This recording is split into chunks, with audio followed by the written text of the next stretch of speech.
Hey, what is up, everyone? Welcome to the Crack House Chronicles. I am Donnie, your host, and with me is a man that says when he wants to get mad at his wife and he wants to lash out, he heats up his food in the microwave uncovered. It's Dale. And then go to bed. Oh, man. What's going on, man? Hey, bud, I'm glad to be back recording again. It's been a while. It is. Well, I guess they can't miss us. We won't go away. We're just like cockroaches, man. We just keep coming back. Oh, I thought you'd be curled up on the floor with your legs in there. Yeah, that sounds like fun to me. Oh, how you been? I'm good, bud. How are you? I'm all right, I think. You think you all right? Yeah, I think so. Oh, good. We'll hope so anyway. Yeah, we're going to hope so. Yeah, took a little time off. I had to take a little vacation, get out of town, get out of Dodge, do something different, see something different. Well, I guess that was fun. Oh, yeah. It was good. Yeah, spent our whole $20 bank account. Yeah, so if anybody wants to put some money in our Crack House account, that would be greatly appreciated. Yeah, we appreciate it. Just go to the website and click on the donate button, and it'll sure help out. Maybe I can go somewhere.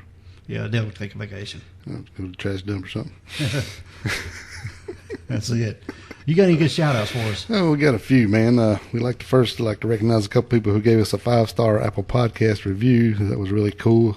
Bad Brit and Caitlin Brienne. Thank you, guys. I mean, they left some really cool little comments there, and that's greatly appreciated. Absolutely.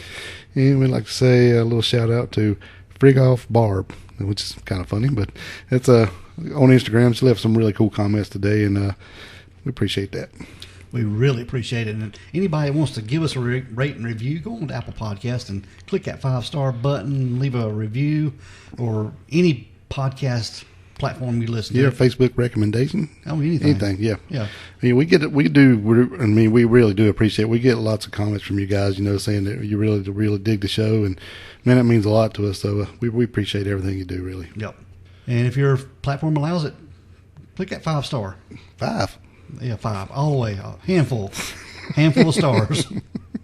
Tell your neighbor. Because we're a handful. You run into a stranger on the phone with a stranger on the phone. If you run into a stranger on the street with an iPhone, just grab their phone and click a 5-star for us. Yeah, they'll appreciate it. And tell them about us, too. Yeah. Put a sticker on their phone. And Dale, there's something I've been pondering over, been wanting to do a little thing to help out our listeners, maybe do a voiceover thing, Yeah. Our little outro that we do, want everyone to be safe, be careful, and all that good stuff, Yeah. Yeah. We want to give our listeners an opportunity to do that for us. Oh, that'd be cool. Yep. So if you want to email us at crackhousechronicles@gmail.com, and we will pick someone to do that for us. Oh, that'd be cool. Yeah. So they get to be on the show. Yeah, they'll get to be on the show, do the exit for us, and do that about once a month or so. Oh, that'd be cool. I dig it. Yeah, I think that'd be all right. What do you guys think? Yep. Let us know. Yeah. But yeah, go ahead and email us, and we'll pick one and do this about once a month or so. Yeah, I think we need to do some more interactive stuff, maybe a Facebook Live or a IG Live or something, and give away some stuff, and just have some good times. Maybe get on TikTok and do something. Okay. Yeah. We'll leave our clothes on. We promise. We are roach bugs. Yeah. Jeez. All right, bud. We are going to get in our episode. Let's do it, because they're going to bitch because it's been more than 2 minutes on this preview. Yeah, they don't like that shit, do they? We can just keep on talking. Well, at least there's one guy that don't like it. So.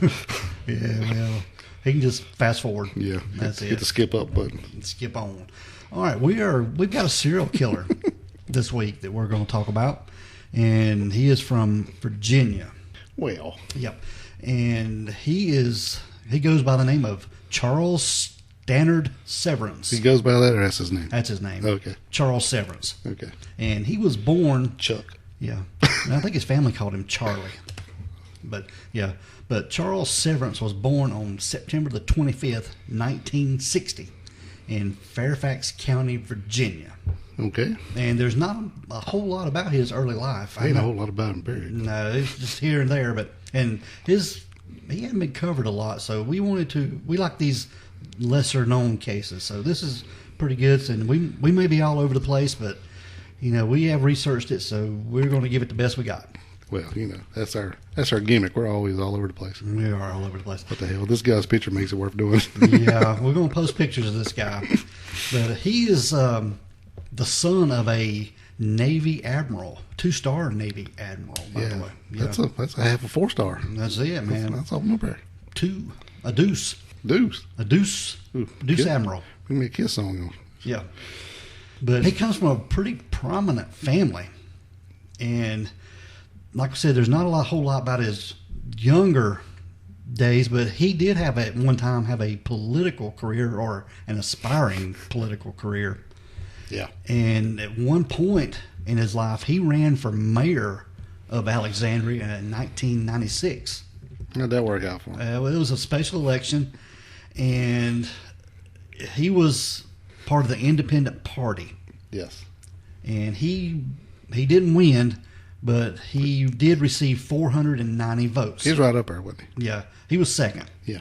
Right above the 184 write-ins. Yeah.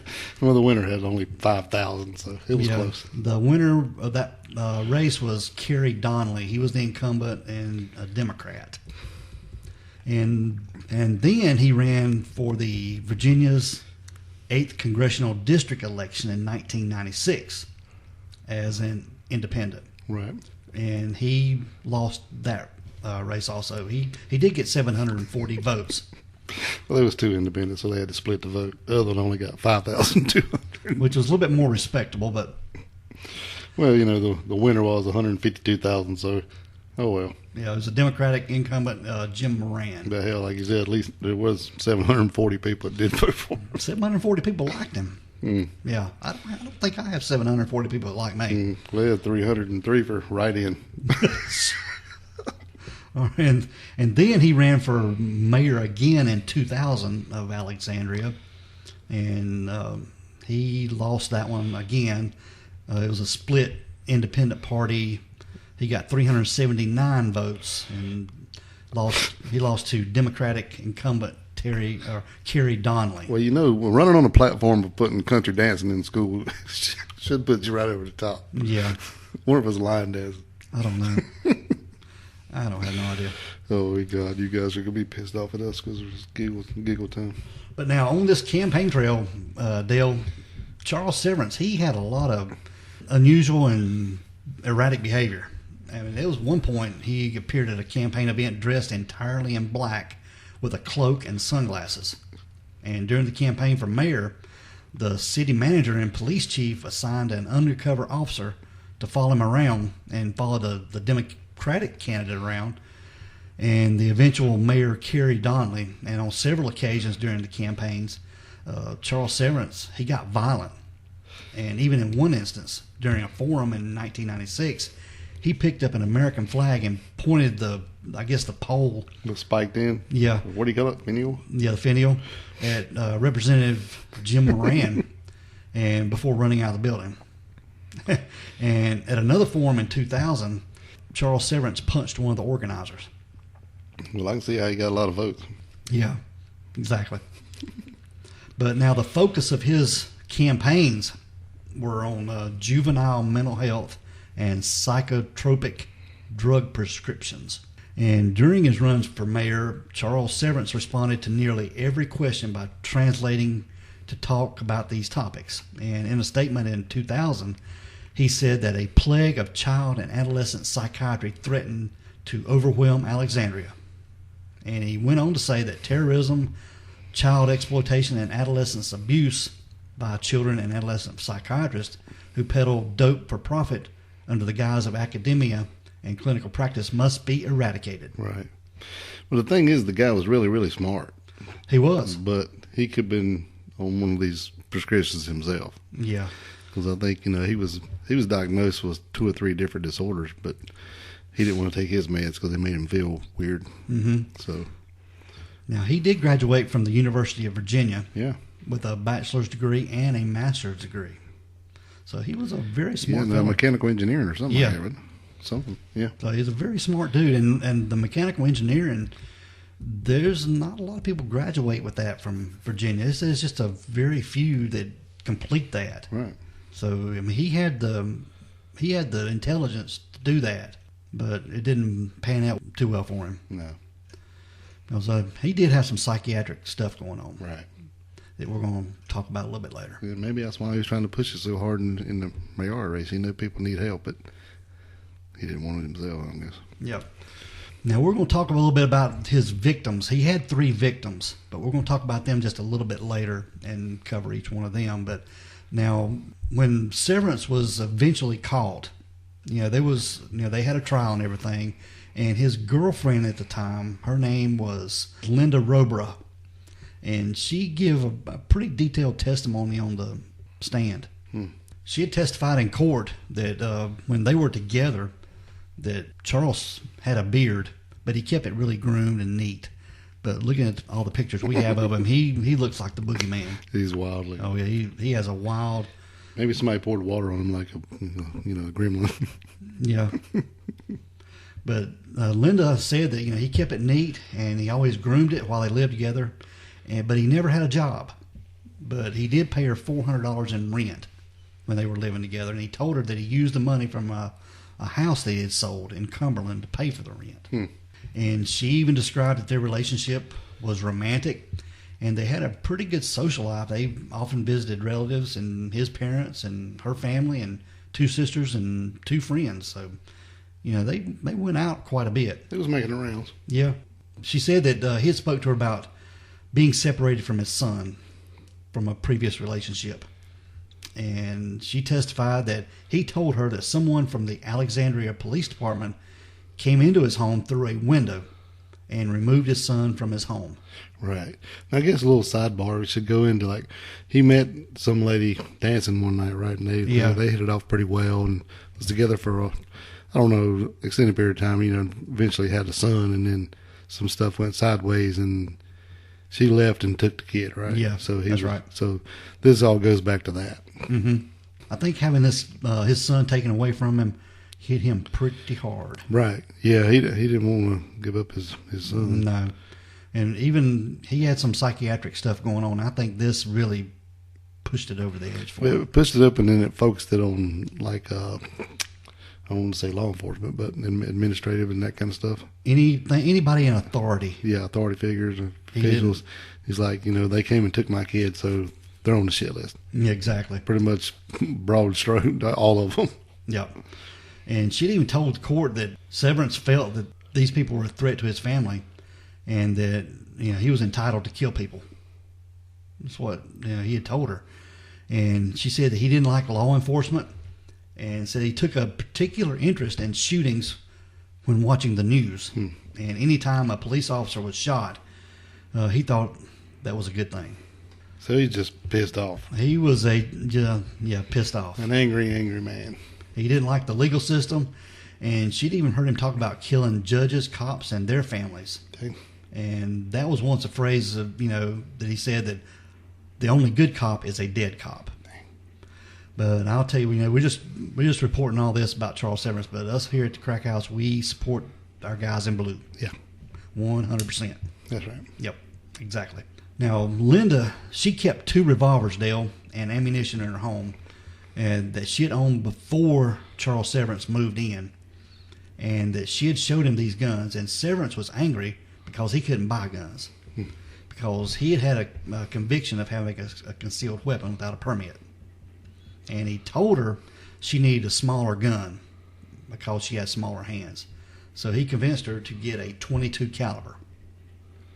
And he also helped her pick out the .22 revolvers on the internet. I'm sure he did. But she ordered them over she ordered them over the phone, and she picked them up later in Winchester, Virginia. Oh, wow. So basically he just suckered her into buying him a gun. Exactly. Sound like to me. Yep. Now, Linda, she bought 2 guns on 2 different dates, and she kept one in a desk drawer there at her house and another one in the bedroom. And she acknowledged that Charles knew where the guns were and where she kept the ammo. And he also showed her how to use the guns and how to load the .22 caliber revolver. There was one time, Dale, Linda told the court that she saw Charles cleaning a gun and asked him, "I thought you only have to clean the gun unless it's been fired." Right. Yes. Red flag. Yeah, big red flag. But now she did discover that one of the 22 caliber revolvers was missing, and when two detectives came to the house 2 days later after he had left in March of 2014. Now Linda did testify that she had a normal, stable relationship with Charles and did not take any of his statements seriously, about people being shot or anything like that. And she confirmed that she told a detective that Charles was a sweet guy and helped around the house, and she wasn't afraid of him. So, I don't know how their relationship was, but evidently she wasn't. She wasn't worried about it. No, I guess she ain't a judge. I guess. And Linda had also testified, too, that she had learned about a board game that Charles created called Mental Disorder. Yeah, and she said, I realized he wasn't a normal person and that I didn't feel safe. And a former girlfriend also testified about playing the board game that he created about the history of psychology and psychiatry. He had some mental stuff going on. Yeah. But I think this was all stemming from him losing his son, and he was getting pretty angry and irate. We're going to get into talking about his victims, Dale. Okay. And the first one is way before all this, right? Yeah. In December of 2003, Chris Dunning was supposed to meet his mother, Nancy, for lunch. But she didn't make it that day. No. She was supposed to be going to Target, right? And then yes. meet him after that for lunch. Exactly. But she was gunned down in their home in Alexandria, Virginia. And she never arrived and didn't answer her phone. Right. It's like he was wondering where she was, and she knew she was going to Target, so he was just going to backtrack to her steps, I guess. Yep. I should say. And on his way to Target, he had to go by their house, and that's when he seen her car there. Yep. So he just stopped and went back to the house. Mm-hmm. And that's when he walked into the kitchen and seen mail scattered all over the floor, and seen his mother's feet sticking out from around the corner. Yep. But Nancy was a pretty high-profile real estate agent. Oh yeah. Yeah. This little community of Alexandria called Del Rey. I mean, she was even nicknamed the Queen of Del Rey. Yeah, fancy. Yeah, she had boosted this little community and was really big-time real estate. Yep. And she's married to the sheriff. Yep, Jim Dunning, sheriff of Alexandria. Right. Yes. Which, at the time of her murder, went unsolved. He was actually a suspect for a long time. Yeah, I thought it might even been a professional hit the way it was done. Mm-hmm.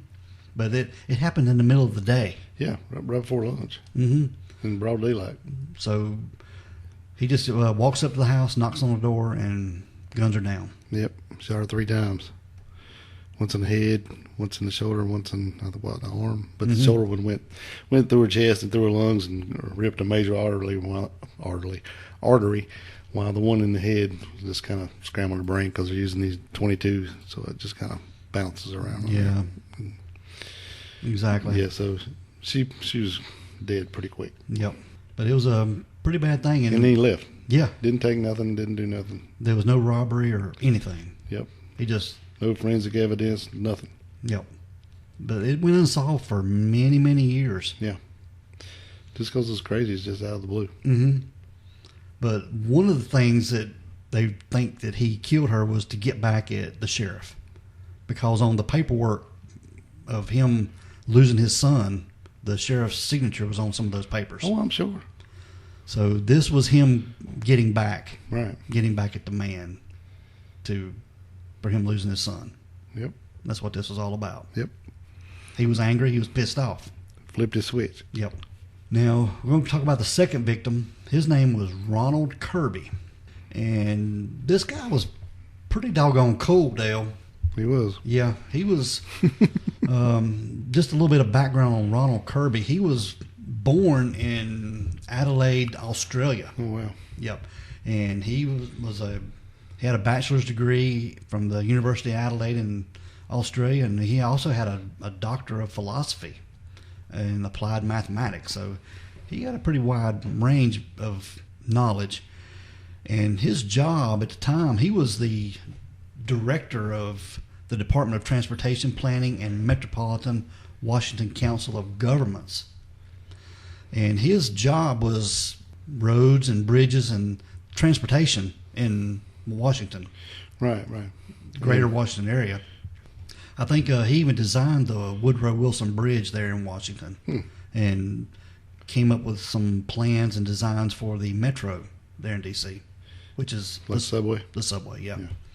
So this guy was pretty big time, but he lived in Arlington, Virginia, as well. Yeah. Well, that's pretty cool. But now he died on November the 11th, 2013, and he was working at home that day. Yep. And there was a knock at the door, and a man came up, and Ronald Kirby went to the door, and he was killed. Yep. Just opened the door and he started shooting. Yep. Said he was laying there, still had his glasses in his hand. Yeah. Yep. When he was found. That quick. Bad. I think his son came over and found him. Yeah, he did. So what do you think this guy? What would be the motive for this guy? I think You mad because he made a road that they took his no, kid off of? he was mad because of the status he had in Arlington. Because Charles, he had nothing like that. He'd tried to be somebody, being a mayor and running for Congress and things like that, but he never achieved any kind of notoriety for anything. Right. And he didn't like those people who had that status living in Arlington. He was at one time living with his girlfriend, paying $400 rent, and all these other people living in these big mansions and stuff. It's this really elite neighborhood, and he didn't have that. Right. And this guy lived fairly close to the first lady, right? Yeah, Nancy but this Donnie. was like 10 years later, right? Yeah, 10 years later. Yeah. So he killed the first lady and didn't do anything for 10 years. And they still had no clue about nothing. No clue. It starts back up. Okay. Yep. I guess he just got more angrier as time went on. He's mad. He's pissed off, bro. Yeah. Now, his third and final victim was Ruthanne Lodato. And she was a mother of three and a music teacher. And she was killed by Charles Severance on February the 6th in her home. 2014. Yep. The next year. Yep. And he had knocked on the door in broad daylight, just like he did with the other two. And she came to the door, and he shot her.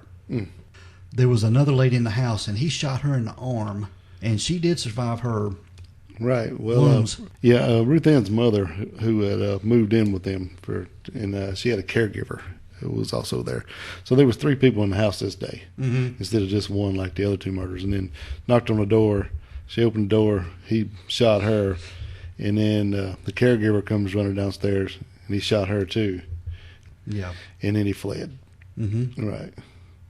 So I think he just hit her in the arm. And then later Ruth Ann did pass away, but the caregiver lived. Yeah, and she was able to describe Charles Severance to the authorities. Yeah, and they make a sketch. Yeah, they did. Yeah. And we've got the sketch. We got a photograph of the sketch, and we'll post it. But they done a really good job. Right. Of getting close to what he looked like. And I guess when this sketch come out, I guess Charles got scared. He got nervous. Yeah, well, it came up and said they went to check on. They had a couple different suspects, and they went to one of their major suspects and talking to him, and he had an ironclad alibi. But he said, "Wait a minute, this picture looks like a guy I went to school with," and he gave him the name of Charles Severance.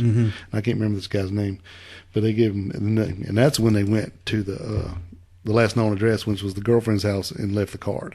Yeah. So we're back to where we were, but that's how they're pinning him down. And then I think nobody answered the door, so the detective left his card. And then the next morning, Charles emailed him and said he got the card. Yeah. But that's all he said. Yeah. But now he did get scared, and he went to the Russian embassy there in Washington, D.C., and he tried to seek asylum.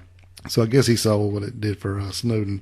Edward Snowden? Yeah, so he thought it might work for him, too. Yeah.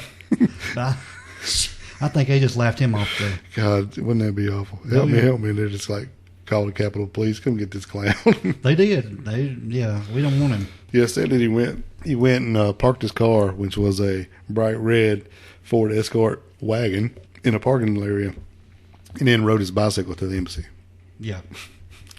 Because I think somebody had seen the car fleeing from run a stoplight or stop sign. So they was able to track it down. Put some pieces together, yeah. Yeah. Now, after Lodato's killing, tips led police to Charles Severance, and he was arrested at a public library in Wheeling, West Virginia, where he had traveled with his then girlfriend and kicked him out of her Ashburn home, and on a gun charge out of Loudoun County. Yeah, I think he had a credit card alert went off in Wheeling, and that's why they tracked him down. Yeah, exactly. So I assume he's probably in there using the internet in the library. Yeah, probably. But he was arrested and eventually went to trial, and I think the trial lasted for about 6 months. But Charles Severance was found guilty of all 3 murders and was sentenced to life in prison plus 48 years. And this happened on January the 20th, 2016. So it hadn't been too long ago. No, fairly new case. Yeah, fairly new. And I hadn't heard of this case until recently. But it's very, very interesting. Yeah, he's quite the character. Yep. So he did not plead insanity for anything, even though I think, if he would have tried. Yeah, I don't know a lot about his early life, but we did find out, that he was once on some meds for his condition, and he just didn't like them, so he didn't like the way he made him feel, so he just come off of them, and it seemed like that was the end of anything anybody tried to do for him. Mm-hmm. So this is another one of those kind of things where maybe if somebody would have tried a little bit, maybe help him. I mean, I don't know, because dude was like super, super smart. Yep. Which kind of we run into that a lot, don't we? Yeah. But this guy, he wasn't out for, killing for sex or robbery or anything. He was just killing to be angry. He's just mad because he took his kid. And he focused all that anger on authority. Yeah. And, and that kind of stuff. And he didn't like those people living that lifestyle that he wanted. Right. And he picked those people out. That's pretty much Charles Severance. There's a lot more on him. There's a book written about him that you can check out. The former civil attorney there in Alexandria, Virginia, he wrote a book about Charles Severance, and the name of the book is The Parable of the Knocker, and it's a true crime story of prosecutors' fight to bring a serial killer to justice. And this is Brian Porter that wrote this book, so check it out. It's available on Amazon or or Audible or anywhere like that. Right. Yeah. We did leave out a little thing. When they found him in his car and stuff, he had like a 25,000 word manifesto that he had written and some stuff like that. So he was like a Unabomber kind of. Yeah. Just random thoughts. Yep. Yeah. Like I said, he did have a lot of writings in his card they found. And what was that one they found? The writing was called Knock, Talk, Enter, Kill, Exit. Yeah. So yeah, pretty wild. Yeah. So yeah, he was out there, man. Yeah. But the prosecutors during the case, they did allege that he did go out for hatred for the elites. Yeah. And the general wealthy city of Alexandria. That was pretty much his target. Right. Yeah, and they didn't really, he didn't leave no evidence. So really, if he would have killed a caregiver that third murder, they would never know who it was. No, he's still been out today. Yeah, because it's so random. Knock, knock, knock. You're dead. Yep. You just killing people for answering the door. Yep. Walk up to the house in the middle of the day. Yeah. And there's these wealthy neighborhoods, and you're not expecting it. The crime rate there is probably pretty low. Very low, I'd say. Yep. But that is Charles Severance, serial killer from Alexandria, Virginia, Dale. Well, he's done. Yep, he is in prison. Yeah. All right, we are going to get out of here. Let's do it. We want everyone to be safe, be careful, and always be aware of your surroundings. Because the next episode could be about you. This is the Crack House Chronicles.